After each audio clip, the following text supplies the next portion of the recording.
রাষ্ট্রের টাকা আমাদের পিছনে ব্যয় করা হয়েছে। জনগণের টাকা আমাদের পিছনে ব্যয় করা হয়েছে জনগণের সেবা করার জন্য।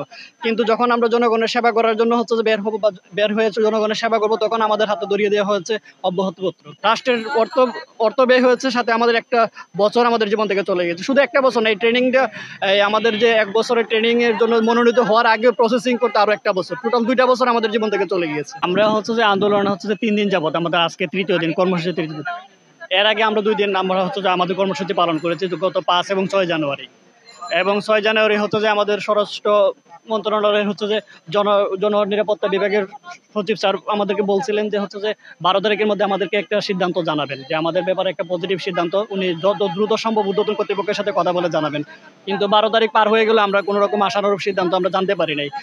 সেই পরিপ্রেক্ষিতে আমরা হচ্ছে যে আজকে ১৩ তারিখ হচ্ছে যে আমরা আবার হচ্ছে যে ৩য় দিনের মতো কর্মসূচি পালন করতেছি।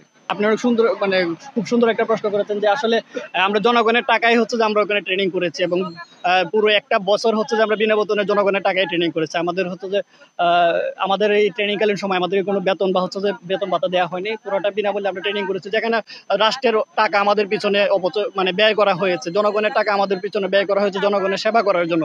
কিন্তু যখন আমরা জনগণের সেবা করার জন্য হচ্ছে যে বের হবো বা বের হয়েছে জনগণের সেবা করব, তখন আমাদের হাতে ধরিয়ে দেওয়া হয়েছে অব্যাহতিপত্র। এখন তো হচ্ছে যে এটা অবশ্যই হচ্ছে যে রাষ্ট্রের, আমি মনে করি যে আমাদেরকে এই ট্রেনিং এর পিছনে একটা বছর, আমাদেরও তো একটা বছর চলে গিয়েছে।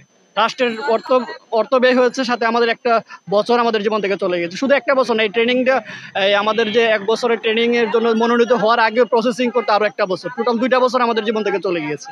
এবং এরই মাঝখানে অনেকের হচ্ছে চাকরির বয়স চলে গিয়েছে, এবং অনেকে হচ্ছে যে একটা চাকরি একাধিক চাকরি ছেড়ে ওখানে গিয়েছে, এবং ওখানে যাওয়ার পরেও চাকরি করার সুযোগ হয়েছে, কিন্তু একাডেমি থেকে নিয়ম অনুসারে হচ্ছে অন্য চাকরি হচ্ছে যে ওকে ট্রেনিং অবস্থায় অন্য কোনো চাকরিতে বাইবা কিংবা হচ্ছে অ্যাটেন্ড করা ওরকম নিয়ম ছিল না, সেজন্য অনেকে অ্যাটেন্ড করতে পারেনি বাইবাতে।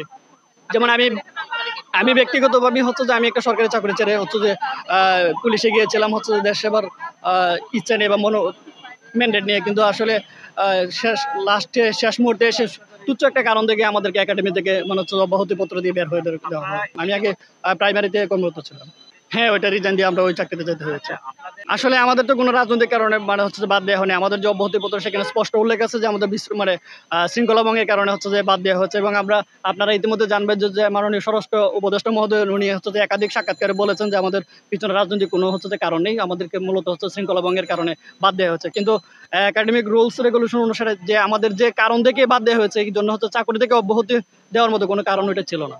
প্রথমত হচ্ছে যে আমাদেরকে যে কারণটা দেখানো হয়েছে ওরকম কোনো ঘটনা ঘটে নাই। আর ওই রকম বিশৃঙ্খলা হচ্ছে, একাডেমি হচ্ছে সর্বোচ্চ শৃঙ্খলা স্থান। সেখানে যদি কেউ ডিসিপ্লিন ভঙ্গ করে, সেক্ষেত্রে তার হচ্ছে যে একাডেমিক নিয়ম অনুসারে একদিন পানিশমেন্ট হিসেবে একদিন ইডি হতে পারে, যেটাকে হচ্ছে যে একাডেমির ভাষায় এক্সট্রা ডিল বলে। কিন্তু আমাদের ক্ষেত্রে হচ্ছে চাকরি থেকে অব্যাহতি দেওয়া হয়েছে, যেটা সম্পূর্ণ অযৌক্তিক। এখন আমরা কিভাবে চাকরি করবো? আমরা 2টা বছর ওখানে হচ্ছে ব্যয় করছি হচ্ছে যে এই ট্রেনিং এর পিছনে। 1 বছর টোটাল 2 বছর, 1 বছর হচ্ছে ট্রেনিং আর 1 বছর হচ্ছে একটা প্রসিডিউর মেনটেন করতে। এখন অনেকেরই হচ্ছে যে ওই সার্কুলারটা ছিল ব্যাকডেটে থাকার কারণে হচ্ছে যে অনেকের হচ্ছে যে এখন তার বয়স নেই চাকরির। আবার হচ্ছে যে অনেকে চাকরি ছেড়ে গিয়েছে, 2টা 3টা চাকরি যাওয়ার পরে এখন আবার যে মানসিক প্রস্তুতি নিবে ওইরকম ভাবে যে আমার আবার নতুন কোনো চাকরি হবে বা ওইরকম প্রিপারেশন নেওয়া, ওটাও তো আসলে মেন্টালি হচ্ছে যে মেন্টালি সার্ভাইভ করে যেখানে করি, সেখানে অন্য চাকরি চিন্তা ভাবনা করাটা অনেক দূরহ ব্যাপার।